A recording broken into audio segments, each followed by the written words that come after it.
Welcome back to Maniacal Music Musings, everybody. I'm your host, Jeremy. As always, back from being a man in the wilderness. Miss America said to me, "Come sail away with me." And as Mama said, "You don't go home with your heart on." So my fingerprints were all over her. Don't go fooling yourself though, because true love leaves no traces, just memories that keep us on the road. And that was a bumpy road right there. My co-host, though. He lost Johnny, even though he was supposed to be the Watcher. God damn it, Chancy. He's been told he's born to lose with all the iodine he drinks behind his castle walls and the grand illusion that is his life. He rides the iron horse next to superstars with a vibrator in his rear. When the grand finale comes for him, you know they'll call it the death of a ladies' man. Chancy motherfucking Grife, everybody. Hi. That Welcome was back, everybody. yeah, that Thank you. was that was something else. That was certainly something else. I tried. I try my best to make it something else, man. But the titles I had to work with this week were a little bit harder to work with. But yeah, that's right, folks. We're back once again to discuss these albums three as always. And of course, we had to bring a guest on to help do that. And our guest this week, he's a recording artist and musician, Mr. Will Bishop. How you doing, Will? Oh, I am doing good. Thank you, guys. Thank you for having me on the show. It's really great. It's really great to Our be here. our pleasure. We welcome any artist or lover of music onto this show. So, and everybody loves music. Yeah, well, everybody somewhat. I wouldn't say everybody, but everybody for the most part. But so tell us a little bit about your music career, Will. What made you want to get into music? Um, I started in classical music when I was very young. I started learning classical music, very sort of at school, very formal orchestral stuff. The kind of thing that you'd expect to learn, sort of Yeah, classroom stuff. Um, Cello, double bass. Very kind of very sort of. nice. It was, and I had a lot of fun.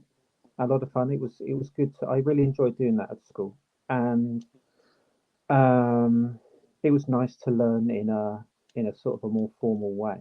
But when I finished school, and when I finished sort of learning and studying, I thought I wanted to do more music. I didn't want to stop doing music, but I didn't want to play classical stuff. I wanted to write my own stuff, and I wanted to move into more sort of pop and rock, and learn some other sounds, other sort of styles. And that's what I did. And I've been doing that ever since, I guess. Yeah, it's pretty impressive. I mean, your last album got 4 million Spotify streams in its first week, which that's something. I mean, that's numbers you expect from Nice. like Britney Spears or Lady Gaga or I'm not up to date with pop stars, but yeah, those type of people. I was, I was no, thank. I was quite pleased. I have to say, that was quite nice to have to have sort of that sort of to have that many people sort of taking interest. That was pretty cool. Yeah, I'm gonna have to go check. I'm gonna have to go check some of it out. I totally did. I totally must have skimmed over that part of your profile the first time I read it because I didn't even realize. Otherwise, I would have tried to check some out before the show, so I could have told you what I thought. But I we usually try to do that if we know our guest or artist. But I totally it's been a month, so I kind of got blindsided since we were originally supposed to record. But but hey, what are you gonna do? I'll definitely check it out later. But why don't you tell us what album you wanted to bring? And I really mean it this time. Why'd you want to bring it? Because this is a interesting choice. I thought a lot about this. I did give this some thought, and I thought, well, the, my one of my biggest musical heroes is Leonard Cohen. Um, for obvious reasons. I think everyone knows Leonard Cohen, and everyone knows something he's written. And this is actually my favorite Leonard Cohen album, and it's my favorite Leonard Cohen album because um, it's a little bit different from his other albums. Because it's produced by Phil Spector, I know that because name. it doesn't use, and he was known for the his production technique, which is the wall of sound, which is just sort of as a bigger sound as getting as big a sound as possible in the production. And this is the opposite to what Cohen used to was known for at the time. Cohen was known for sort of songwriter stuff, and he got Phil Spector on this album, which was a big departure from what he was doing before. Um, and then he got some other very big artists on there as well. He got Bob Dylan sings on a lot of the songs, Oh, and Allen no. Ginsberg, the poet, is also featured on a few of the songs.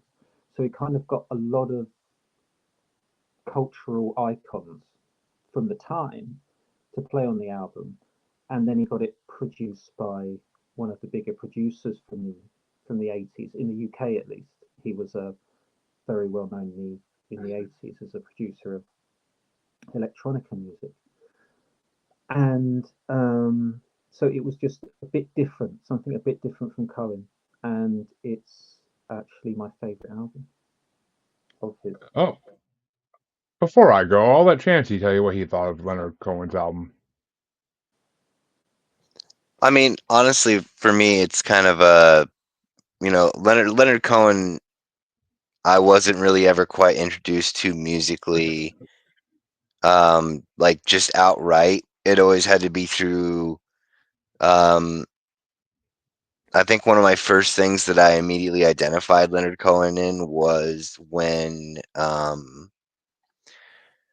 oh, oh goodness, his name is slipping from right now. Oliver Stone used him in the soundtrack for Natural Born Killers. Yes.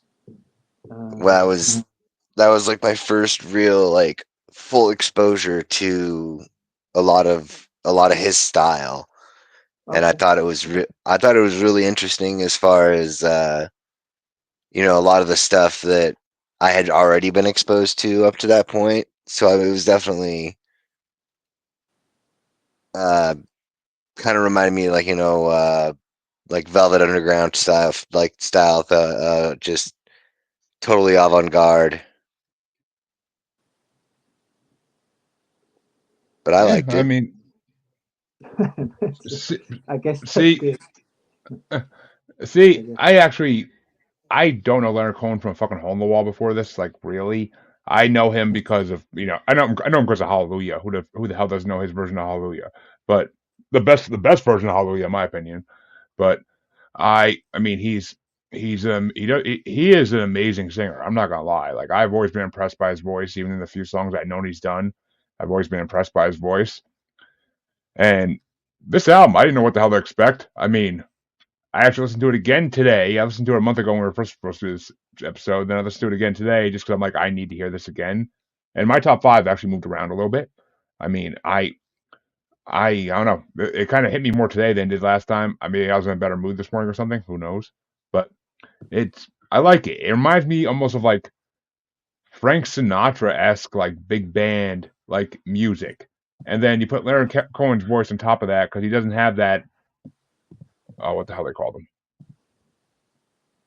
He doesn't have that Croner like singing style. So you put like this like classical like Croner music behind him, and he does his style of singing, and it's different. Like I actually kind of dig it. Like I dig it in a way. I like you said this album is a little bit of a departure from his other works, which I don't know if I would like his other works as much then because I really enjoyed this album. So I don't know. Maybe I would. If someone else brings him on the show at some point, I'll have to check him out. But I can't say this. I can't say it's something I'm gonna go searching for to listen to my own. It's just not my.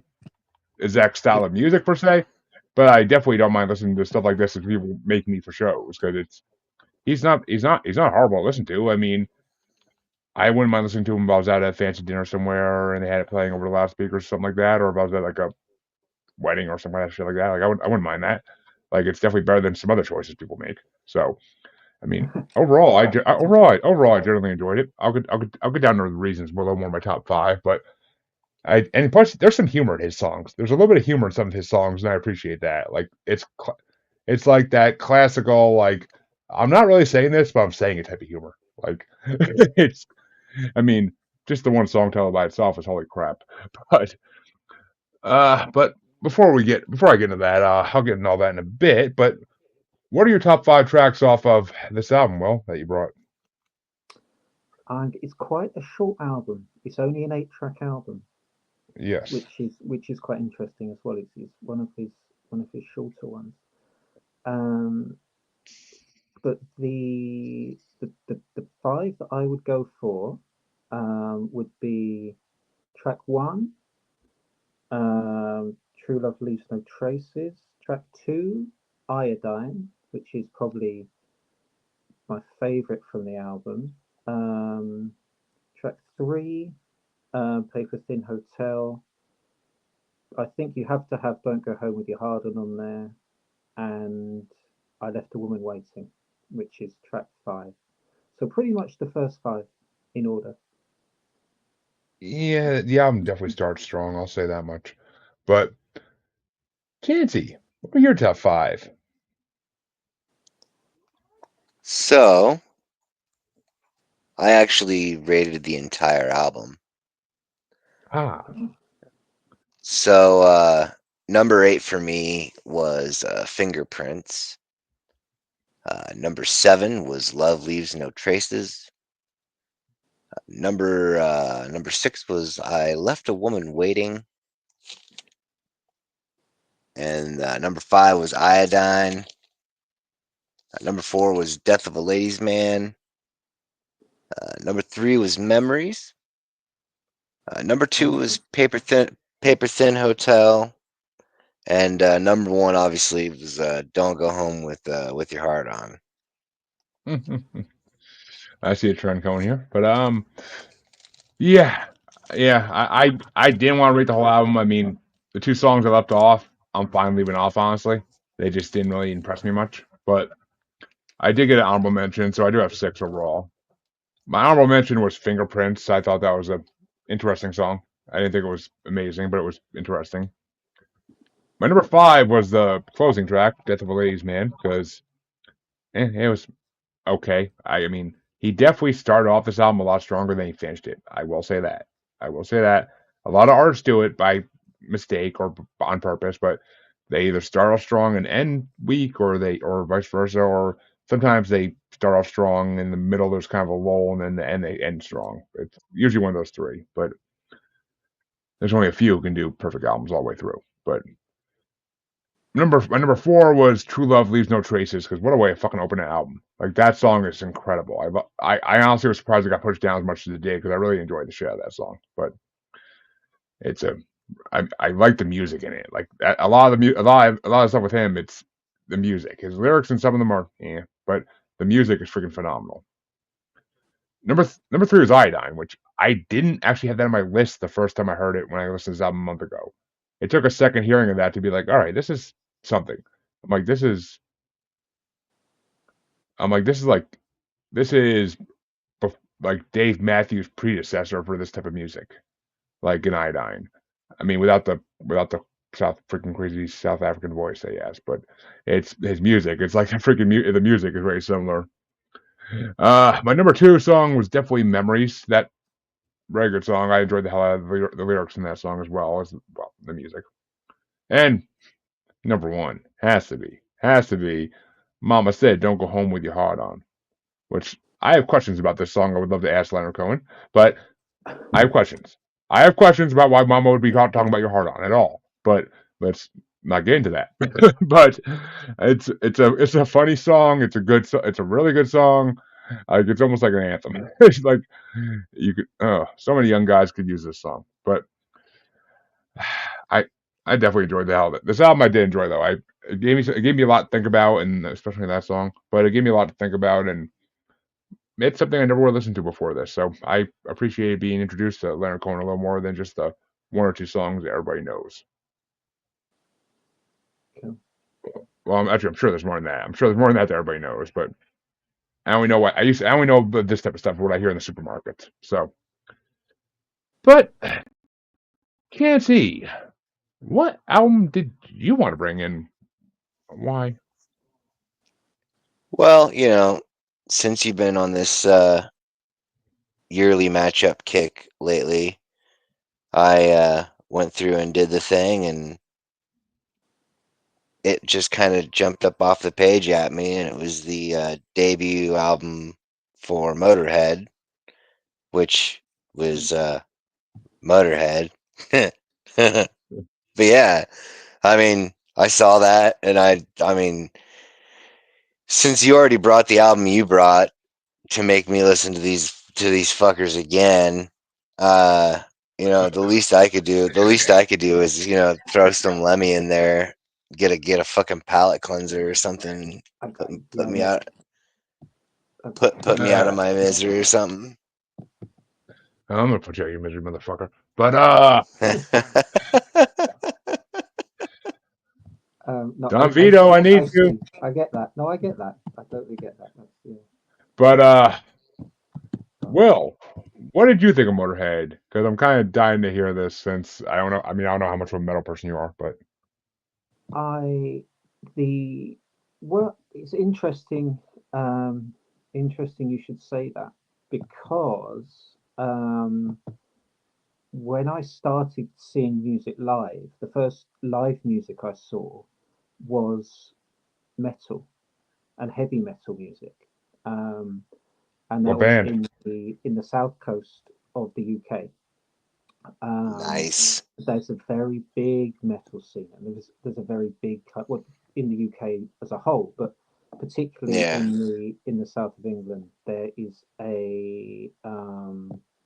a very big metal scene, and so a lot of the live music that I started seeing when I first started seeing live music was metal, and it was exactly bands like Motorhead that I started listening to at metal gigs, which was a lot of my friends were into that, and the scene was very big at the time, and still is. But it was very, I remember it being very big when I was sort of getting into music, and it's one of it's definitely one I've heard before, and yeah, it's I'm not I haven't listened to it for a long time, I have to admit, but it's definitely one that I'm quite familiar with.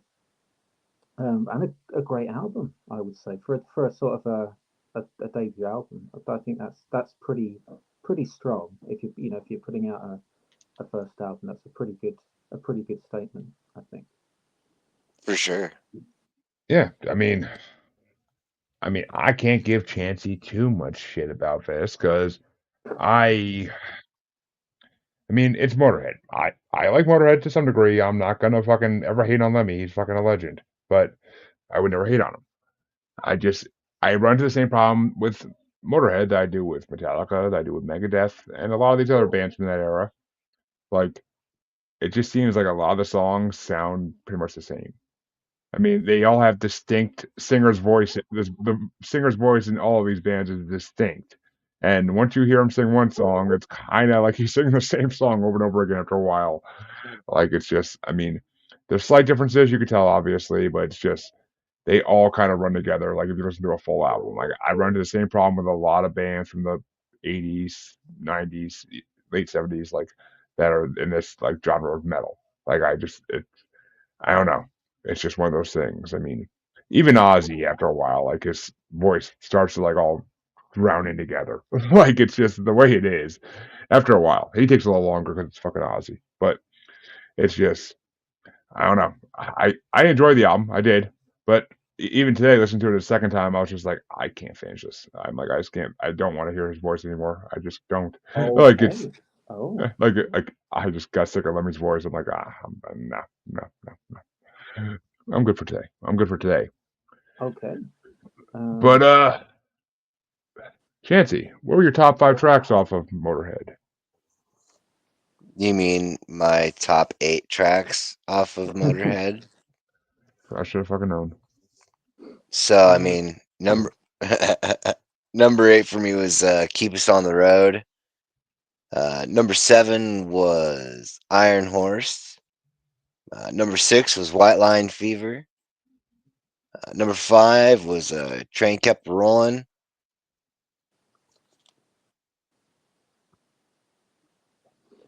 Okay. Did you drop your notepad, Chancy? No, I just can't read my handwriting. Ha Uh, Brownie Night.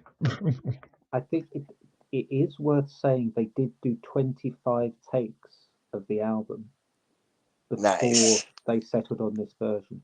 So if you know if Nice. this is the final version, I think it might what would really be interesting would be to listen to some of the earlier takes just to see exactly what it might have sounded like if this hadn't been the final version. Interesting. That is interesting. Um, number 4, I'm just gonna go ahead and because it's lost to me anyway. Uh, but number 3 was "Vibrator." Number 2 was "The Watcher," and number 1 obviously is Motorhead because it's Motorhead, and you just can't listen to Motorhead without Motorhead being the Motorhead of the Motorhead. Motorhead. But yeah. Well, what would be your top 5 tracks off of Motorhead? I think number 5 would be Train Kept a Rolling. Number 4, Iron Horse. Number 3, Vibrator. Number 2, Motorhead. And number 1, White Line Fever, I think. Nice. Damn. Okay. All right. The 2 songs I left off my fucking top 6 because I had an honorable mention, but the 2 songs I left off, you both apparently loved. Funny. But my honorable mention was "The Train Kept a Rolling." Decent song. My number 5 was "The Watcher." Me. My number 4 is "Lost Johnny." I actually enjoyed that one to some degree. Uh, Same with number 3, "Iron Horse" / "Born to Lose." I mean, the guitar riffs in that song are fucking sick. They're fucking sick. I mean, Motorhead guitar is of course legendary, but it's just the riffs in that one. Damn. Number 2 was "Keep Us on the Road," and of course, number 1 had to be "Vibrator." Come on, how am I not gonna put that on my number 1 spot? It's fucking "Vibrator." Yeah, I think I don't know. it's a Vibrator was a funny song, but I'm sorry. I'm sorry. Were you gonna say something? Well, hmm? say that again. Were you gonna say something? Oh I no, thought I no, no. interrupted you. Oh, okay. Um. Well, I guess that means that it is about time to go to our final album of the night, folks. Yeah, we got through this one pretty fast, but yes, and yes, Chancy, I did the year thing again because guests have been bringing a lot of albums lately that I just can't compare something to. Like I can't just think of something and then like be like, all right, this sounds like my version of that. Nah, I mean, what the hell am I gonna bring up? I got nothing that compares to Leonard Cohen for God's sake. There's nothing I got that compares to that I normally listen to. Not that I can think of anyway. But so yeah, I looked through the year and I'm like, it's the '70s. In the '70s, I love to look at the year because who knows what CDs I'm forgetting, albums I'm forgetting about that even exist that I freaking love from those years. So of course I looked at the list. I'm like, I saw this. Actually. I don't even think I saw this album. It's a month ago, so it's hard to remember. But I don't think I saw this album initially. I'm like, wait a minute, late '70s. I was like, all right, let me go on my old Spotify here and see what Styx was doing around that time. Because I'm like, I know it's the late '70s. They have to have something coming out. I mean, I almost brought Bee Gees for a fucking hot second, but I, instead, I'm like, all right. I'm like Styx. I'm like 77, I think it is. I'm like, oh, Grand Illusion. Fuck it. Fuck yes. let's bring one of the best Stick albums that was ever freaking made.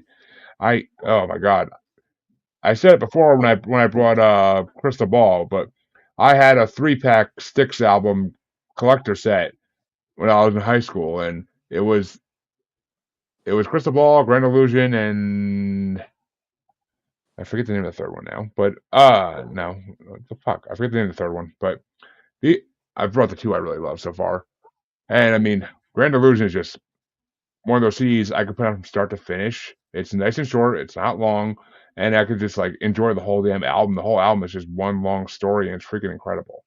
I It's honestly some of the best music I've ever heard.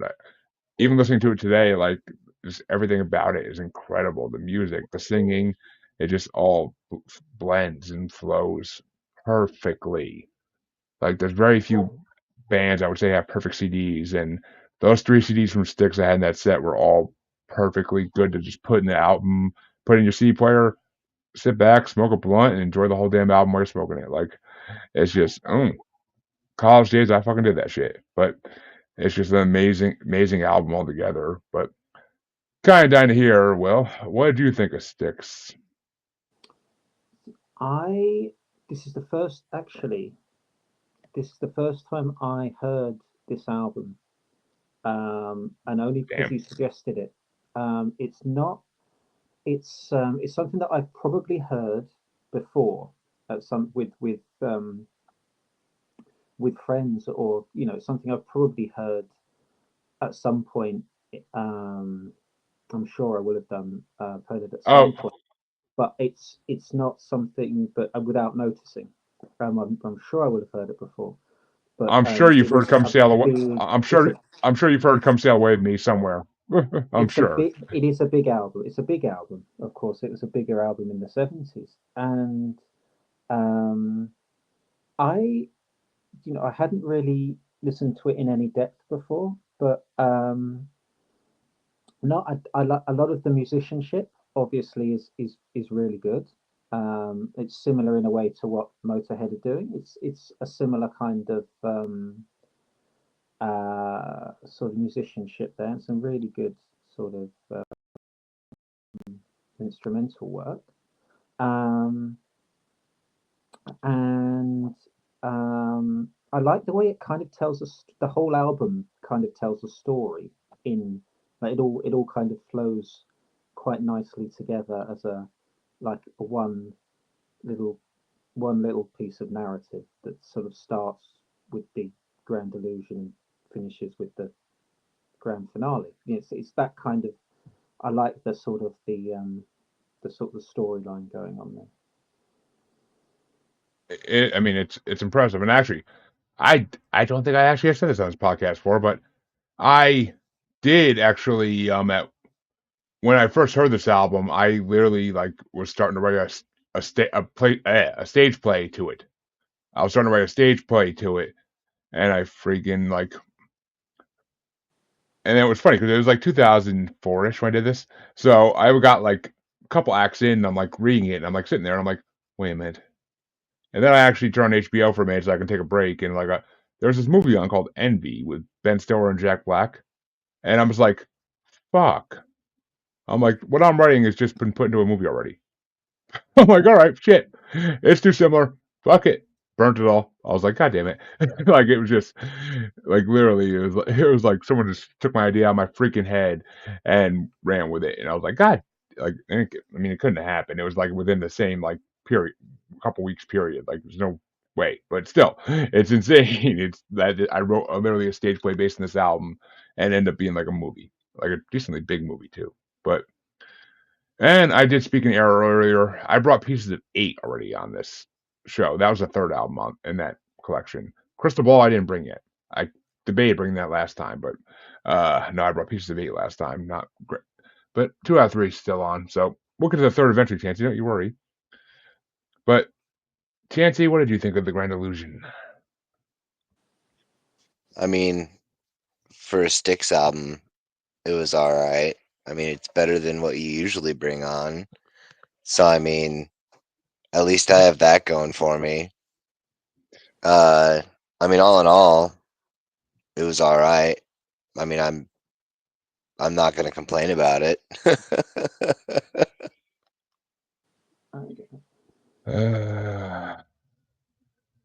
Chancy. But yeah, for this album, I did. This is the one album I did bring a top 8 for. So, because I, of course, had to rank every song on this album because they're all fucking incredible.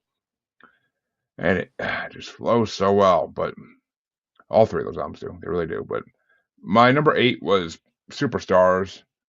Because I love that song, but it's all just on this album, it's they're like my least favorite out of the 8. But I still love it. My number 7 is Fooling Yourself. I think it's kind of because it's overplayed for me. It was on their greatest hits album that I started with Styx, and I kind of think it just, it's an amazing like song that actually is like a really good a song that every high schooler should hear, but it's just, it has lessons, but it's just overplayed for me. My number 6 was The Grand Illusion, because for an intro track, it is fucking incredible. Like, it's almost Beatle-esque in the way they like open albums. Like, Styx always has been good for intros and outros. And to follow up on that, my number 5 was Grand Finale, because I love that they throw like elements from all the songs into it and make it like a huge collaboration masterpiece, like almost like they're ending a play. And it's just freaking incredible. I freaking can't say enough about it. But my number 4 was Castle Walls. It's one of those Styx songs I had to learn to like. I didn't like it at first, but then like the guitar really grew on me, and the drums grew on me, and I was like, all right, I freaking like a song to some degree. And then number 3 has to be the song that Cartman can't hear and not finish, "Come Sail Away," because who doesn't fucking know "Come Sail Away"? It's one of the most. I've been hearing that radio station since I think I was like 5 years old. It's just one of those songs everybody knows, and it's like Stairway to Heaven or Bohemian Rhapsody. It just has that kind of like element about it where it's like mysterious and you don't know exactly what they mean or what they're talking about, especially for a kid. So it's like one of those songs that's like, this is weird, but I like it to some degree. But number 2 was Miss America. I don't know why, but I love that. I love the message in that song. I've always loved that song.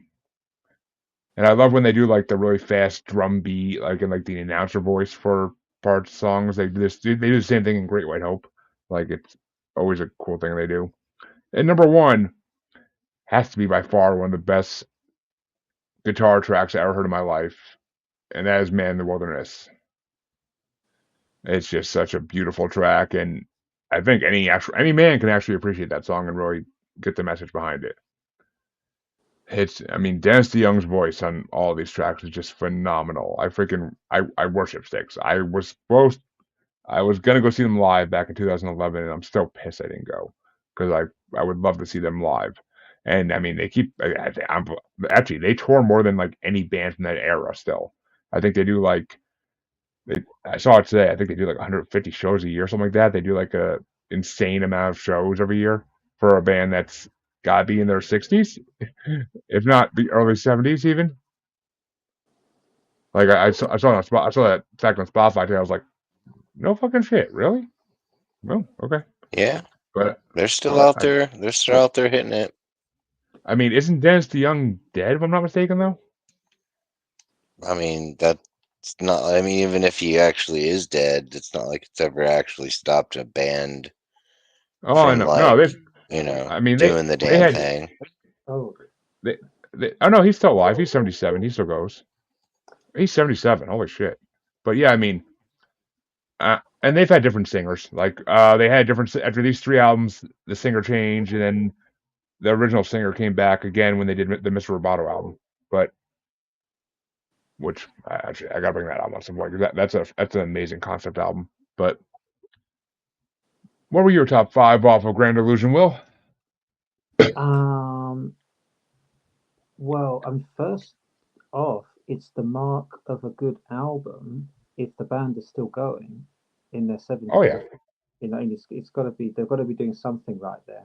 I mean, you know, Oh, there's got to be doing something right. So look look at Mick Jagger and the Rolling Stones. They'll fucking pull his coffin out of the ground and put him on stage. it's and he's still they do actually still look quite good on. They sound quite good still live, which is Hmm. kind of scary in a way because they are all pretty much in their 80s and they do sound like they did when they were 25, 26.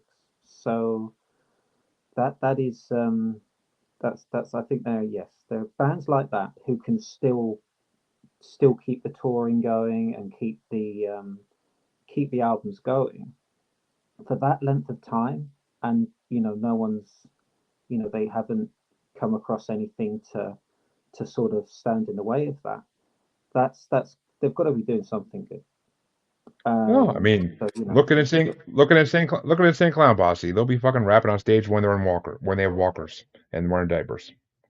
and even it's as long as and I think as long as they can still do it, then why not? I mean, if it's there is a lot in, and maybe because I'm getting a little bit older now, but there's a lot of emphasis on young people in music. There is so much emphasis on young, especially in sort of in on the UK music scene. There's a lot of emphasis on younger musicians, and it's just nice to see sort of bands that do have a sort of heritage and a legacy, being sort of just still there. And people can learn from that. Younger people can go and they can see these bands and they can go, "That's how it's done," and sort of it's nice that they can maybe influence people still at a later stage. But my top five were, I think, Miss America, Come Sail Away, um, Castle Walls, Grand Illusion, and Fooling Yourself would be my number one.